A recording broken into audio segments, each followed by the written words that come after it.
Hello students, welcome back to HK Physics classes. And today we are going to discuss another application of Gauss's law, which is filled due to a uniformly charged thin spherical shell. तो इसमें हम तीन case पढ़ेंगे.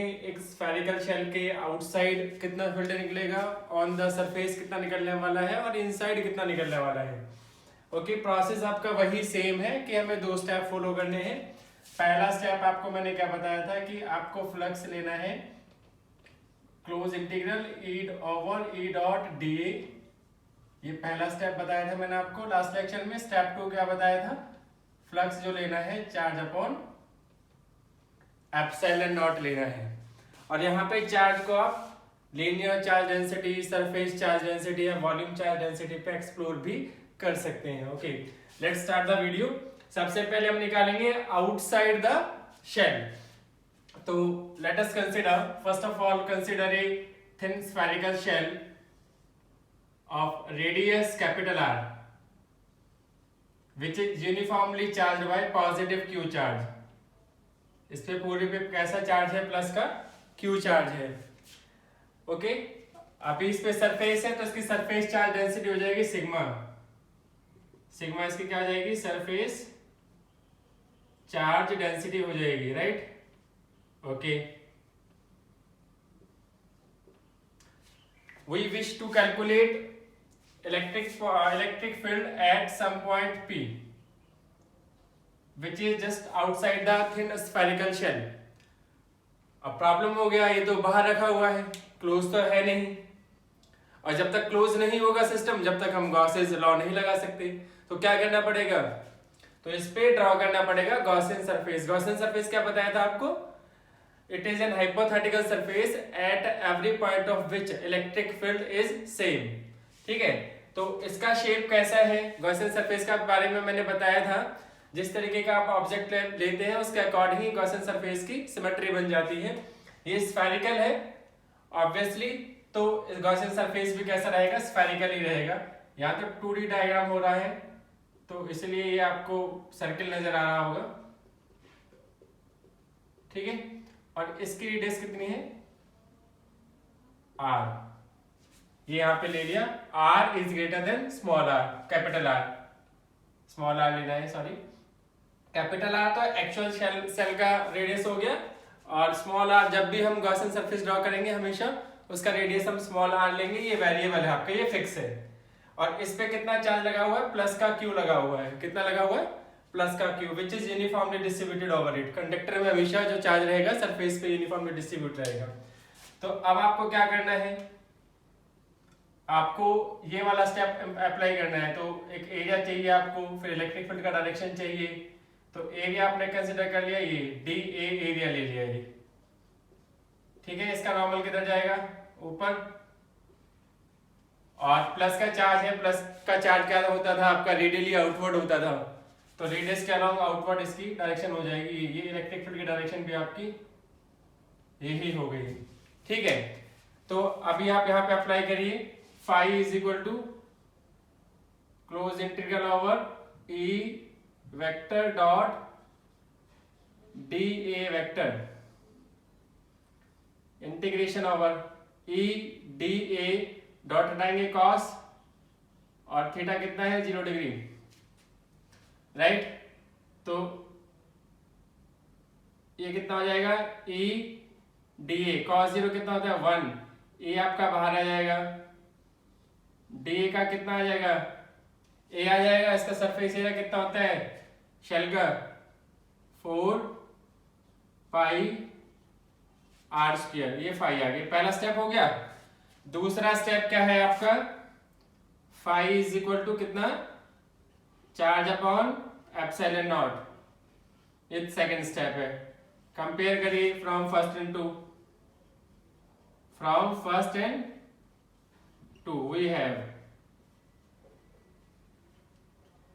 कितना आ गया, E 4 pi R square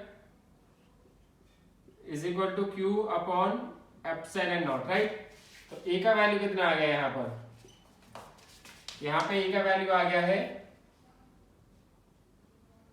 1/4πε0 Q upon में R square. ठीक है, ये किसके लिए आया? 4 आर ग्रेटर देन आर, ये कंडीशन हो गई आपकी, राइट। अगर आप इसमें गौर से देखें तो 1/4πε0 कांस्टेंट है, चार्ज भी कांस्टेंट है, वेरिएबल क्या है? रेडियस। तो ये आपका इस तरीके से हो जाएगा, इनवर्सली प्रोपोर्शनल हो जाएगा। ठीक है, किसके लिए? इस कंडीशन के लिए। इसको आगे देख लेंगे। इसके बाद आपका सेकंड केस क्या बनेगा? सेकंड केस बनेगा on the surface. On the surface, surface में क्या कंडीशन होगी आपकी? जो वेरिएबल रेडियस है वो फिक्स रेडियस के इक्वल हो जाएगा। ठीक है, स्मॉल आर मैंने बताया था, स्मॉल आर वेरिएबल है, इसको आप और भी ज्यादा ऊंचा ले सकते थे, ऊपर की तरफ ले सकते थे, यहाँ पे ले सकते थे, यहाँ पर भी, आप कहीं पर भी ले सकते हैं, वेरिएबल है। अब आप इस पॉइंट पी पॉइंट को किधर लेके आ गए हैं? सरफेस पे लेके आ गए हैं, तो आपका वेरिएबल रेडियस जो है वो एक्चुअल रेडियस के बराबर हो गया है। इन दैट केस आपको क्या करना है? आपके पास फॉर्मूला था E is equal to 1/4πε0 Q upon R square. तो अब क्या करना है आपको? Just put R is equal to capital R। Okay, तो कितना आ जाएगा? E is equal to 1/4πε0 Q upon में आर स्क्वायर। ये आपकी फिक्स वैल्यू आ गई, कांस्टेंट है ये वैल्यू। कांस्टेंट कैसे है? ये कांस्टेंट हो गया 1/4πε0, चार्ज भी कांस्टेंट और रेडियस भी क्या है? फिक्स ही है आपकी। इसको आप थोड़ा सा और एलाबोरेट कर सकते हैं। हाउ? इफ सिग्मा क्या है? सरफेस चार्ज डेंसिटी है अगर इसका, तो आप इसको फॉर्मूले को ओपन कर लीजिए। ये होता है चार्ज अपॉन में एरिया, और इसका एरिया कितना है? 4πr square. तो Q का कितना वैल्यू आ गया? यहां से Q का वैल्यू आ गया है सिग्मा इंटू में 4πr स्क्वायर। इस वैल्यू को पुट करिए यहाँ पर Q की जगह पर, इस वाली वैल्यू को। इस इक्वेशन को अगर मैं थर्ड इक्वेशन दे दूं और इसको फोर्थ इक्वेशन दे दें, तो put 4 into third, put 4 into third, we have, तो कितना आ गया? E is equal to 1/4πε0। Q का वैल्यू कितना है? सिग्मा 4πr स्क्वायर अपॉन में क्या है? Are square. 4π से 4π कैंसिल हो गया, आर स्क्वायर से आर स्क्वायर कैंसिल हो गया, तो E का कितना वैल्यू आ गया? Sigma upon epsilon. ये भी फिक्स है, देख लीजिए। ठीक है, इसका क्या कंडीशन आ गया? ये आ गया 4 R is equal to R आ गया है। ओके, अभी आपका थर्ड कंडीशन आ गया, थर्ड केस आएगा। थर्ड केस क्या था? Inside the surface, inside the shell आएगा। उसके लिए क्या केस हो जाएगा? Small r is less than capital R। तो उसके लिए डायग्राम भी रीड आउट करना पड़ेगा। कैसे?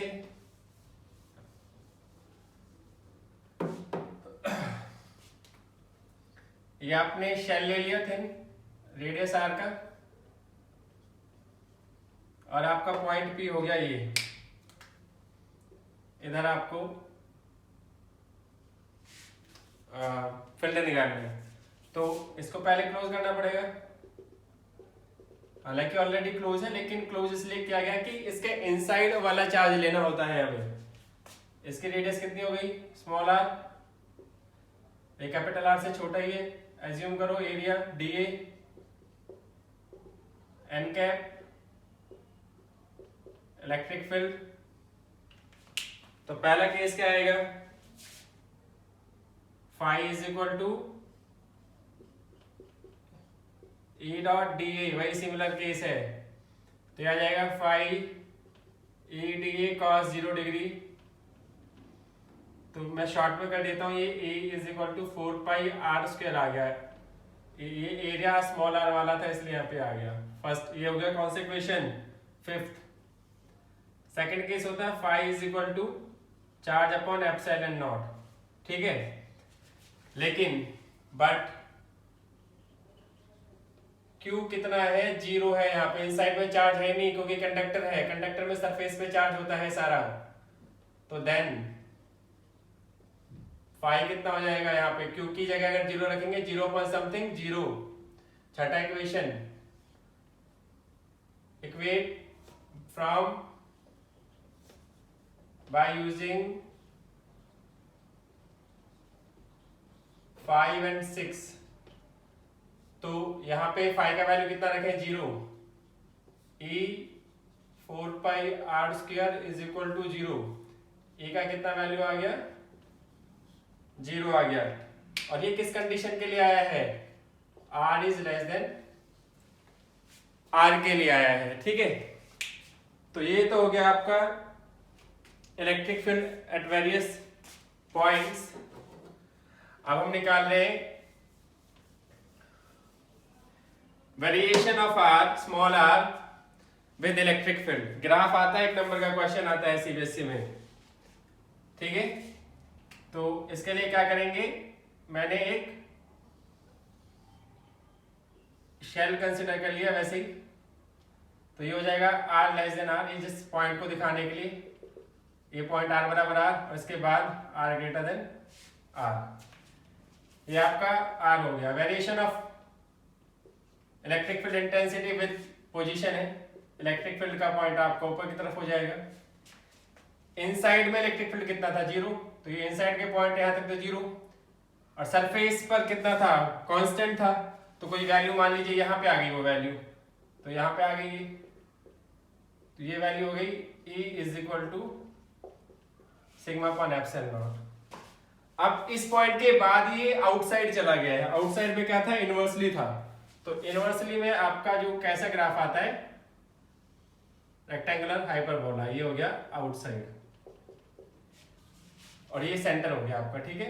ये सिर्फ एक पोजीशन को डिस्क्राइब करने के लिए यहाँ पे शेल का शेप बना दिया, अदरवाइज ये कुछ भी नहीं है यहाँ, ठीक है। तो ये आपका मेथड हो गया। Please share, like, subscribe the channel and video too. Thank you for watching.